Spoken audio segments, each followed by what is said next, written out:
ৰাইজৰ আশীৰ্বাদত হয়তো নিৰ্বাচনী বৈতৰণি পাৰ হ'ম, কিন্তু ৰাইজৰ আশীৰ্বাদে ৰাইজৰ সমৰ্থনে মূল কথা।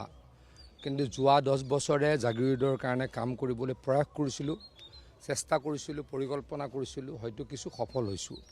গতিকে মই ভাবোঁ যে ৰাইজে আশীৰ্বাদ কৰিব আৰু চতুৰ্থবাৰৰ কাৰণে বিধানসভালৈকে প্ৰৱেশ কৰাৰ সুযোগ দিব। আজি যথেষ্ট সহায় দেখিছোঁ, হাজাৰ হাজাৰ মানুহ।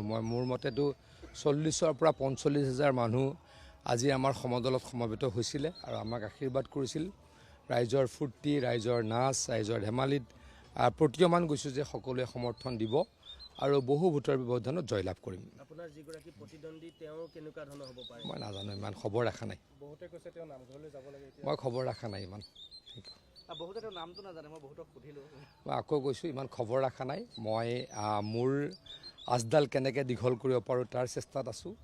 লোকৰ ৰাজ টানিবলৈ যিটো নেতিবাচক চিন্তা, সেই নেতিবাচক চিন্তা মোৰ নাই।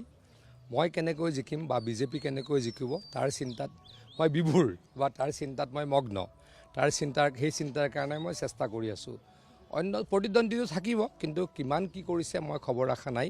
ৰাইজে মই কি কৰিলোঁ, বাকী প্ৰতিদ্বন্দ্বীসকলে কি কৰিছিল তাৰ পৰ্যালোচনা কৰিব আৰু সঠিক সিদ্ধান্ত ল'ব। নিশ্চয়কৈ জাগিৰোড সমষ্টিৰ প্ৰত্যেকজন ব্যক্তি মোৰ পৰিয়ালৰ এজন সদস্য। বিপদ আপদ, সুখ দুখ সকলোতে থকাৰ চেষ্টা কৰোঁ। য'তে নাযাওঁ, হয়তো কোনোবাই কেতিয়াবা বিশ্বাস নকৰিব, য'তে নাথাকোঁ, গুৱাহাটীত থাকোঁ, দিল্লীত থাকোঁ, মুম্বাইত থাকোঁ বা ভাৰতৰ বাহিৰত থাকোঁ, প্ৰত্যেক দিনাই ৰাতিপুৱাৰ প্ৰথম কামটো হৈছে জাগিৰোড। গতিকে প্ৰথম কামটো জাগিৰোড দি আৰম্ভ কৰোঁ কাৰণে ৰাইজৰ আশীৰ্বাদো পাইছোঁ, ৰাইজৰ মৰমো পাইছোঁ। এই মৰমে চাগৈ এই মৰমক লৈ আৰু আগুৱাই যাবলৈকে সক্ষম হ'ম। ডেফিনেটলি হিমন্ত বিশ্ব শৰ্মা ডাঙৰীয়াৰ নেতৃত্বত জেনজি বুলি যিটো কয়, তেওঁলোকে এই নিৰ্বাচনত অভিলেখ সংখ্যক সমৰ্থন আমাক আগবঢ়াইছে। কেইদিনমানৰ আগতে আপোনালোকে দেখিছিলে যি 15 তাৰিখে আমাৰ যশস্বী গৃহমন্ত্ৰী অমিত শ্বাহ ডাঙৰীয়া আমাৰ মাজলৈকে আহিছিলে। 1 লাখতকৈ বেছি ডেকা ল'ৰা ছোৱালী, 18 পৰা 35ৰ ভিতৰত 1 লাখলৈকে ল'ৰা ছোৱালী আহি আমাৰ খানাপাৰা ভেটেৰিনেৰী ফিল্ডত সমবেত হৈছিল। ইয়ে প্ৰমাণ কৰে যে জেনজি কাৰ লগত আছে। জেনজিৰ ভয় খুৱাই আমাক বহুতো কষ্ট দিবলৈকে চেষ্টা কৰা হ'ল। এতিয়া সকলোৱে দেখিলে জেনজি আচলতে কাৰ লগত আছে, ডেকা ল'ৰা ছোৱালী আচলতে কাৰ লগত আছে।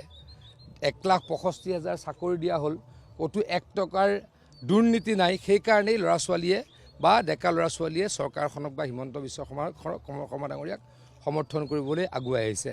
আৰু কাম কৰিম, সকলোকে প্ৰতিশ্ৰুতি দিছোঁ। নিশ্চয়কৈ অলপ ওচৰৰ পাজৰৰ সমষ্টিত কেম্পেইন কৰিম আৰু ৰাইজৰ কাৰণে কাম কৰাৰ প্ৰতিশ্ৰুতি দিম। যোৱা 5 বছৰত জলসম্পদ বিভাগৰ মন্ত্ৰী আছিলোঁ, সামাজিক সবলীকৰণ বিভাগৰ মন্ত্ৰী আছিলোঁ, DIPR বিভাগৰ মন্ত্ৰী আছিলোঁ। অলপ দিন 3.5 বছৰমান পাৰ্লিয়ামেণ্টাৰী এফেয়াৰ্ছ ডিপাৰ্টমেণ্টৰো মন্ত্ৰী আছিলোঁ। 4টা বিভাগতে কাম কৰিবলৈ প্ৰয়াস কৰিছিলোঁ। ৰাইজে কয়, মানুহে কয়, কিছু সফল হৈছোঁ। এইখিনিকে লৈ আৰু আগুৱাই যাম। চাওক, 70 বছৰত তেওঁলোকে 4,000 কিলোমিটাৰ মথাউৰি বনাইছিলে। আমি 5 বছৰত 1,000 কিলোমিটাৰ মথাউৰি বনালোঁ। প্ৰায় 1200 কিলোমিটাৰ মথাউৰি পকীকৰণ কৰিলোঁ। নতুন টেকন'লজি আনিলোঁ। নতুন টেকন'লজি আনি মথাউৰি আৰু য'ত নতুন টেকন'লজি ইউজ কৰিছোঁ, সেই মথাউৰিৰ 50 বছৰ 60 বছৰলৈ কোনো পানীয়ে ভাঙিব নোৱাৰা, ছিঙিব নোৱাৰা কৰিলোঁ। গতিকে অসমত এতিয়া মথাউৰি নথকা জেগা খুব বেছি 100 কিলোমিটাৰ আছে। তাকো এইবিলাক লেণ্ড ডিছপিউটৰ কাৰণে আছে বা ক'ৰবাত ভাইবিলিটি নাই। সেইখিনিও পৰৱৰ্তী সময়ত নাইকিয়া কৰিম। অসমক আমাৰ চৰকাৰে, হিমন্ত বিশ্ব শৰ্মা ডাঙৰীয়াৰ চৰকাৰে সম্পূৰ্ণৰূপে বানমুক্ত কৰিবলৈকে সক্ষম হ'ম। মানুহে কেতিয়াবা হাঁহে, আপুনি এটা প্ৰশ্ন কৰিছে, মানুহে যেতিয়া বানপানী মুক্ত কৰিছোঁ বুলি ক'লে হাঁহে। এই মৰিগাঁও জিলাখন অসমৰ অন্যতম এখন বানবিধ্বস্ত জিলা আছিল। ইয়াত বানপানী নহয়। বানপানী নোহোৱাৰ জেগাত লাখ লাখ বিঘা মাটিত এতিয়া কি হয়, মাকৈ খেতি হয়। ধেমাজিত এতিয়া বানপানী নহয়, লখিমপুৰত মাজুলীত এতিয়া বানপানী নহয়, নলবাৰী তামোলপুৰত বানপানী নহয়, দৰঙত বানপানী নহয়। যিবিলাক জিলা বানপানী প্ৰৱণ আছিল তাক নাইকিয়া কৰিছোঁ আৰু কৰিম, ৰাইজক প্ৰতিশ্ৰুতি দিছোঁ। কালি ৰাতি অখিল গগৈ আৰু গৌৰৱ গগৈ পুনৰ মিত্ৰতাৰ কথা পাতিছে। ইমান গালি পাৰিলে ৰাইজে এইবিলাক কথা পাহৰি যাব নেকি? কেইদিনমানৰ আগত চিৰিয়েলি দেখোন গালি পাৰিছিল।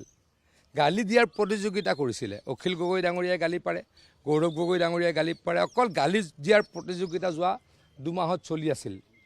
বিশ্বাসঘাতক শব্দটোলৈকে তেওঁলোকে ব্যৱহাৰ কৰিছিল। হঠাৎ তেওঁলোকে কিহৰ ভয়ত লগ লাগিলে নাজানো, আমি তেওঁলোকক ভয় নাখাওঁ।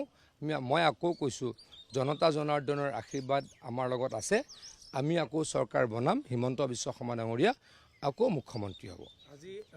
বিজেপি চৰকাৰ আহিব, আসন যথেষ্ট পাম, সংখ্যাটো নকওঁ, কিন্তু মই ভাবোঁ যে যদি মই ভুল কোৱা নাই, যদি ৰাইজে যিটো সমৰ্থন দিছে, ৰাইজে যি আশীৰ্বাদ দিছে, মই বিনয়েৰে কৈছোঁ কংগ্ৰেছৰ অৱস্থা বহুত বেয়া হ'ব।